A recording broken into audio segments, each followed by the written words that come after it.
Today, we're pulling back the curtain on one of the most powerful financial blueprints ever created, the Rockefeller formula. But let's start with a question, one that really gets to the heart of everything.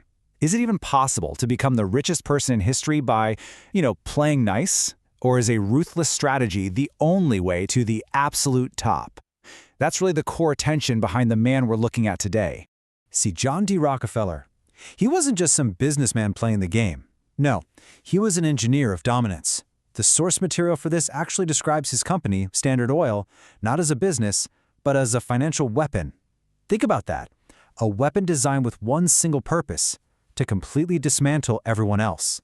So, the big question is, how did he actually do it? Well, that's what we're here for. We're about to break down the exact logistics, the predatory tactics, and what the source calls the terrifyingly precise architecture of control that Rockefeller used to pretty much conquer the entire world of oil. Okay, so it all starts with the very first pillar of his formula. And it's a simple but incredibly profound command: own everything. Now, the fancy business school term for this is absolute vertical integration. But honestly, the real genius here isn't the terminology, it's the mindset. The source puts it perfectly. Amateurs try to win the game. Rockefeller bought the whole board.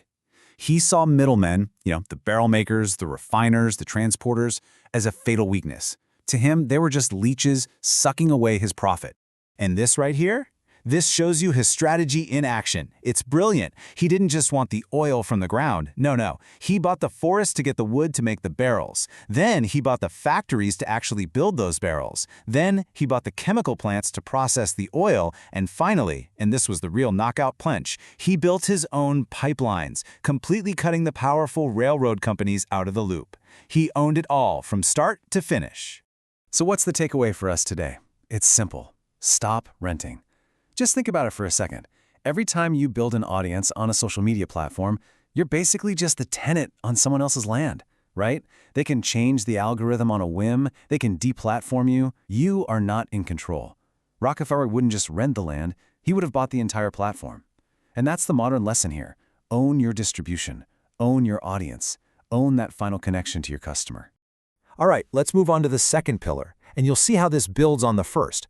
This one is all about an obsessive, almost scary focus on efficiency. Rockefeller didn't just eliminate waste, he weaponized it. I mean, picture this. While his competitors were literally dumping toxic sludge and industrial garbage into rivers, Rockefeller saw pure gold.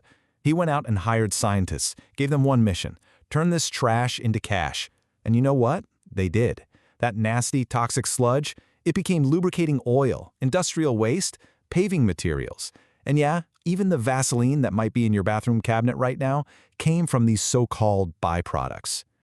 But his obsession with efficiency went even deeper. I mean, we're talking microscopic level. This slide shows a really famous story.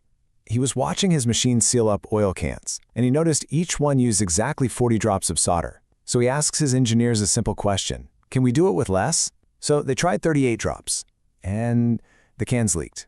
But then they tried 39, and they held perfectly. Just one single drop of solder. I know, it seems like nothing, right? A rounding error. But that one drop, scaled across millions and millions and millions of cans, saved the company an absolute fortune. It was a masterclass in micro-efficiency. And that's the real lesson for all of us. You see, wealth isn't just about how much you make, it's about how much you keep. It's about auditing your own life, your own business, with that same ruthless precision to find and eliminate all those extra drops of solder you're wasting every single day. Okay, this brings us to the third and, honestly, the most controversial pillar of the Rockefeller formula. We're talking about the use of information as a weapon of war. You see, Standard Oil became famous, or maybe infamous, for something called predatory pricing. They would slash prices so low that competitors just went bankrupt. But here's the thing, it wasn't a wild